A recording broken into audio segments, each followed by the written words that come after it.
Your husband material, he's just fun. Why can't I have both? She asked calmly. I said, you're right. Let me think about it. Packed all her things the next day while she was out. She came home to boxes and a note. Thought about it. No. Hey viewers. Before we move on to the video, please make sure to subscribe to the channel and hit the like button if you want to see more stories like this. Thanks. The pattern started around April. Brooke would come home later and later, smelling like cigarette smoke and cheap beer. She'd say she was networking. That event planning meant being out when everyone else was out. I believed her because I wanted to. By June, she was gone 4 or 5 nights a week. I'd come home from the accounting firm at 6, make dinner for 1, eat alone, and fall asleep before she stumbled in around 2 in the morning. We'd been together 3 years. She'd moved into my apartment a year ago. I owned the place, bought it before we met. She didn't pay rent, just kicked in for utilities when she remembered. I didn't mind. That's what you do when you love someone, right? But something had shifted. She used to curl up next to me on the couch, laugh at my terrible jokes about tax season, cook elaborate Sunday brunches just because. Now she barely looked at me. She was always on her phone, always smiling at texts she never shared, always had somewhere else to be. I tried talking to her about it in May. You're out a lot lately, I said one night over takeout Chinese. She didn't look up from her phone. It's my job, Tyler. I have to be visible. Events happen at night. I know. I just miss you. I'm right here. But she wasn't. Not really. I told myself I was being paranoid. Insecure. She wasn't cheating. She was just busy, building her career. I was the stable boyfriend with the boring job and the predictable schedule. She needed excitement. That was okay. That's what I kept telling myself until the night I saw them together. It was a Thursday in late June. My coworkers dragged me out for happy hour at a bar downtown, someplace trendy with exposed brick and overpriced cocktails. I was nursing a beer, half listening to someone complain about a client, when I saw her. Brooke was at the bar with a guy I'd never seen before. He was maybe mid-20s, wearing a backward snapback and a tank top that showed off tattoo sleeves. He had his hand on the small of her back. She was laughing, touching his arm, leaning into him in a way she hadn't leaned into me in months. I watched for 5 minutes. He bought her a drink. She fed him a cherry from her cocktail. He whispered something in her ear, and she threw her head back, genuinely delighted. I felt sick. I left without saying goodbye to my coworkers. Drove home, sat in my apartment, our apartment, and waited. She came home at 3 in the morning. I was still on the couch. You're up late, she said, kicking off her heels. Couldn't sleep. Work stress. Something like that. She didn't ask more. Just went to the bathroom, brushed her teeth, and passed out in our bed fully clothed. I slept on the couch.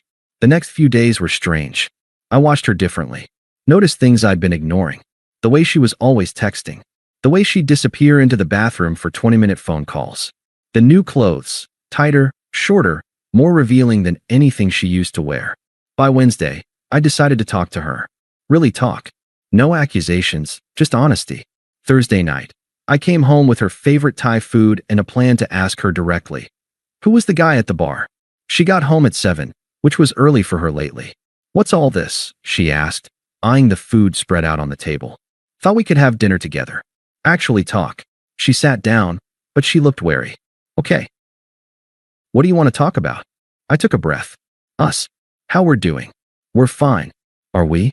Because it doesn't feel fine. You're out every night. We barely see each other. She put down her fork. Here we go? I knew this was coming. What's coming? The guilt trip. The you don't spend enough time with me speech. Tyler, I told you when I started this job, event planning isn't 9 to 5. I have to be out there. I have to network. I'm not asking you to quit your job. I'm just saying I miss you. I miss us. Well, I can't just sit at home every night waiting for you to be done with spreadsheets.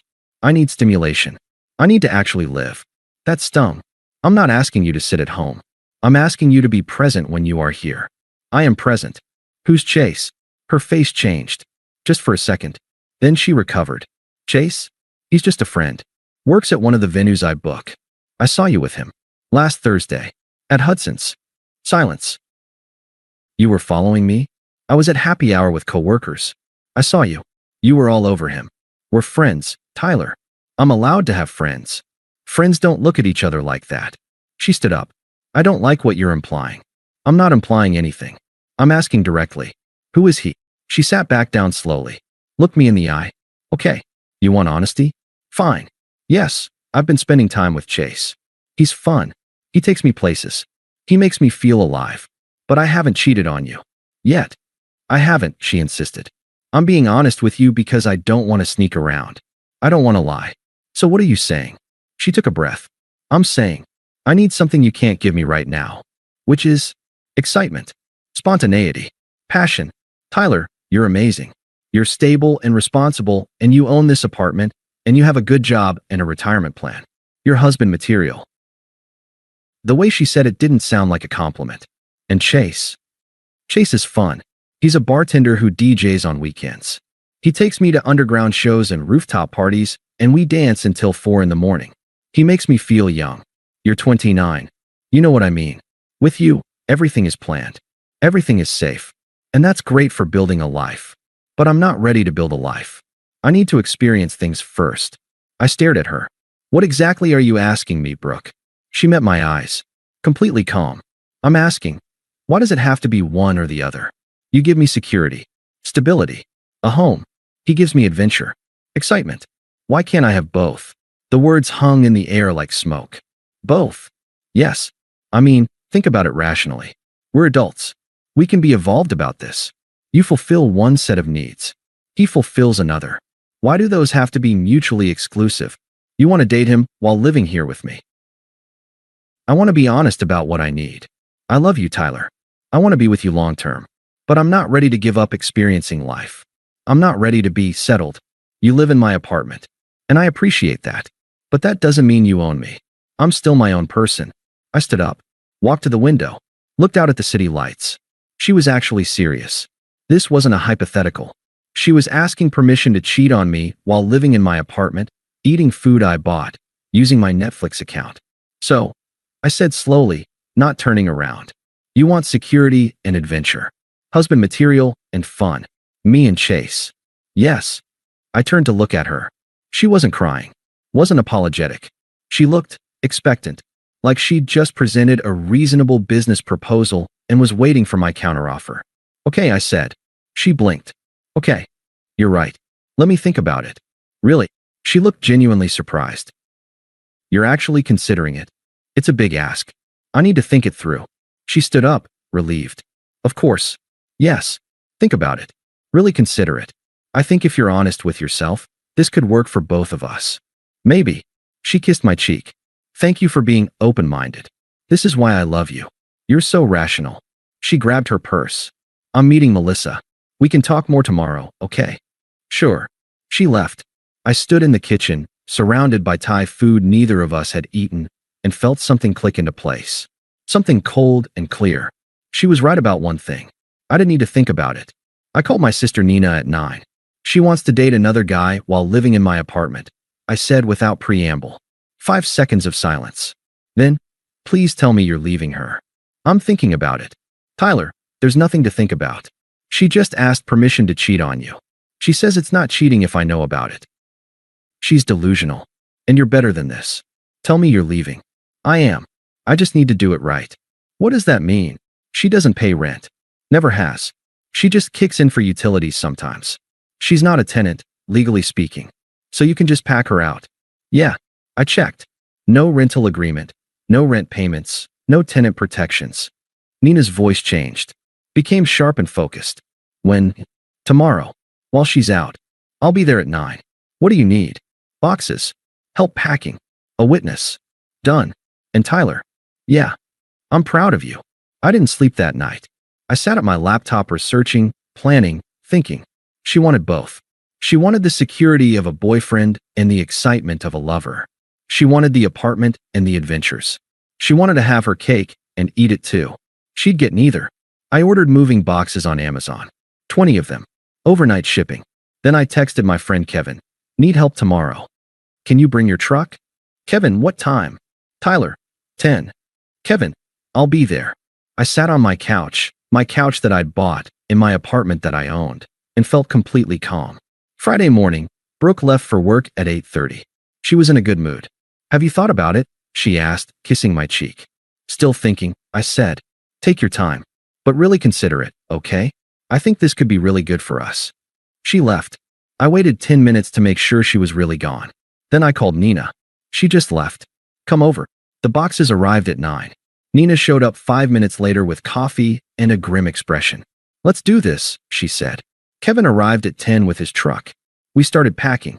Nina handled her clothes. Every dress, every pair of shoes, every piece of jewelry. She was methodical, folding things carefully, packing them in boxes with labels. Clothes 1, clothes 2, shoes. I handled the bathroom. All her makeup, her hair products, her skincare routine that took up an entire shelf. 3 boxes full. Kevin took the spare room where she kept her desk, her laptop, her event planning materials, her vision board, her collection of self-help books about living your best life. By 2 in the afternoon, everything she owned was in boxes, stacked neatly by the front door. I did a final sweep, checked every drawer, every closet, every cabinet. Found a photo of us from our first year together. We were at the beach, she was laughing, I was kissing her cheek. We looked happy. I put it in a box. That version of her was gone anyway. Nina was standing in the living room, looking at the stacks of boxes. The apartment looks bigger without her stuff. Yeah, I said. It does. You okay? Kevin asked. I'm fine. And I was. I felt lighter than I had in months. I went to Home Depot and bought a new deadbolt. Installed it myself. Changed the locks while Nina and Kevin loaded the truck with her boxes. Then I sat at my kitchen table and wrote the note. Simple. Clean. Final. Thought about it. No. Your things are packed and by the door. You have 48 hours to arrange pickup. The locks are changed. Don't contact me. We're done. Tyler. I taped it to the top box. Blocked her number on my phone. Blocked Chase for good measure, even though we'd never spoken. Blocked Melissa and her other friends. Done. I looked at my watch. 3:15. She usually got home around 6. I didn't want to be here when she showed up. Let's go grab a beer, I said to Kevin and Nina. We left the apartment at 3:30. Boxes stacked by the door. New locks installed. Note clearly visible. I didn't look back. I found out what happened from my neighbor, Mrs. Chun. Brooke got home around 6. Tried her key. It didn't work. She tried again. Still nothing. She knocked. Called my name. No answer. She called my phone. Blocked. Texted. Didn't deliver. That's when she saw the boxes. Mrs. Chun was coming home from the grocery store when she heard someone crying in the hallway. Brooke was sitting on the floor, surrounded by boxes, holding my note. Are you all right, dear? Mrs. Chun asked. He kicked me out, Brooke said, tears streaming down her face. Did you cheat on him? No. I asked to explore my needs. I was being honest. Mrs. Chun looked at the boxes. At the note. At Brooke's tear-stained face. Sounds like he was honest too, she said, and went into her apartment. Brooke sat in that hallway for another hour, calling me from different numbers. I didn't answer any of them. Finally, she called Melissa to come pick her up. I know all this because Mrs. Chun told me when I came home at 9 that night. Your girlfriend made quite a scene, she said. Very dramatic. Ex-girlfriend? I corrected. Good, Mrs. Chun said. You deserve better than someone who makes you feel like you're not enough. The voicemails piled up. I didn't listen to them, but I could see the timestamps. She'd called from 7 different numbers. Finally, I listened to one. Just to know. Tyler, this is insane. I was being honest with you. Isn't that better than lying? You can't just throw me out. We need to talk about this like adults. Call me back. Delete. I blocked that number too. The next morning, she sent an email. I almost didn't read it, but curiosity got the better of me. Tyler, I know you're angry, but this is extreme. I have nowhere to go. All my things are in boxes. You can't just kick me out without warning. I thought we could talk about this. I thought you were considering my proposal. Please just let me come get my things, and we can figure this out. Brooke, I didn't respond. She coordinated with Nina to pick up her boxes. Sunday morning, she showed up with Melissa in a U-Haul van. I wasn't there. I was at Kevin's watching football. Nina supervised. Professional. Cold. Brooke tried to ask about me. How is he? He's great. Can you tell him I'm sorry? That I want to talk? No. Nina, please. You don't understand. I understand perfectly. You wanted husband benefits and boyfriend fun. He's not a safety net. Take your boxes and go. All boxes gone by noon. Nina texted me. All clear. She's gone. You can come home. I stayed at Kevin's until evening anyway. Didn't want to risk running into her. When I finally got home, The apartment felt different. Emptier, but in a good way. Like I'd been carrying something heavy and finally put it down. I ordered pizza, ate it on my couch, watched a movie I wanted to watch, slept like a baby. The next few weeks were a blur of her trying to get through to me. She sent letters. Actual physical letters to my office. Tyler, please. I made a mistake. The worst mistake. I don't want Chase. I want you. I want us. Please give me another chance. I shredded them. She showed up at my building. The doorman called up. There's a Brooke here to see you. Tell her I'm not home. She says she'll wait. Tell her to leave, or you'll call the cops for trespassing. She left. Through mutual friends, I heard bits and pieces. She was staying with Chase. Turned out he lived in a tiny studio with 2 roommates. There was barely space for him, let alone her and all her boxes. She'd hinted about moving in together properly. He'd laughed it off. I'm not really a relationship guy, you know? I like keeping things casual. She'd pushed. He'd pulled back. After 2 weeks, he stopped responding to her texts. She tried to go back to Melissa's couch. Melissa was getting tired of her. She couldn't afford her own place. Event planning didn't pay as well as she'd made it seem. She'd been relying on not having to pay rent to survive. I heard all this through the grapevine and felt nothing. No satisfaction. No vindication. Just indifference. I threw myself into work. Got compliments from my boss. You seem more focused lately, she said. I went to the gym. Lost some weight. Started meal prepping again. Reconnected with friends I'd been neglecting. For 3 months, I didn't date. Just focused on myself. Then my friend Sarah introduced me to her colleague. Also named Sarah. A teacher. 28. Funny. Grounded. We went for coffee. Then dinner. Then another dinner. It was easy. She paid for her half. She laughed at my jokes. She didn't mention any other guys she was just friends with. By month 4, we were seeing each other regularly. Nothing serious yet, but healthy. Real. She asked about my last relationship once. What happened? She wanted more than I could give her. I said. Or I wasn't enough. Depends how you look at it. Her loss, Sarah said. I smiled. Yeah, I think so too. The wedding invitation came in September. Mutual friend. I almost didn't go. Then I thought, why not? I had nothing to hide from. I RSVP'd for 2. Brought Sarah. The wedding was nice. Good food, open bar, beautiful venue. I was having a good time when I saw her. Brooke was at the bar. Alone. She looked different. Thinner. Harder. Like she'd been running on fumes for months. Our eyes met across the room. She started walking toward me. Sarah was in the bathroom. I braced myself. Tyler, Brooke said. Brooke. Hey. You look good. Thanks. You too. Awkward pause. Is that your girlfriend? She'd seen Sarah earlier. Yeah. Sarah. We've been seeing each other a few months. She's pretty. She's great. Brooke looked down at her drink. I've been wanting to talk to you. Okay. I'm sorry. For everything. I was stupid and selfish, and I didn't appreciate what I had. I appreciate the apology. Do you forgive me? I thought about it. Yeah, I do. Her face lit up. Really? Yeah. I'm not angry anymore. You actually did me a favor. A favor? You showed me what I won't accept. What I deserve. So, thank you for that. Tyler, I know I messed up, but if there's any chance, there's not. Just like that. Just like that. You wanted both. I wanted someone who wanted just me. We wanted different things. Chase and I aren't together anymore. I'm sorry to hear that. Are you? Breakups suck. But it doesn't change anything between us. I miss you. I don't miss you. I'm sorry, but I don't. What we had, it wasn't real. Not at the end. Sarah came back from the bathroom. Everything okay? Yeah, I said.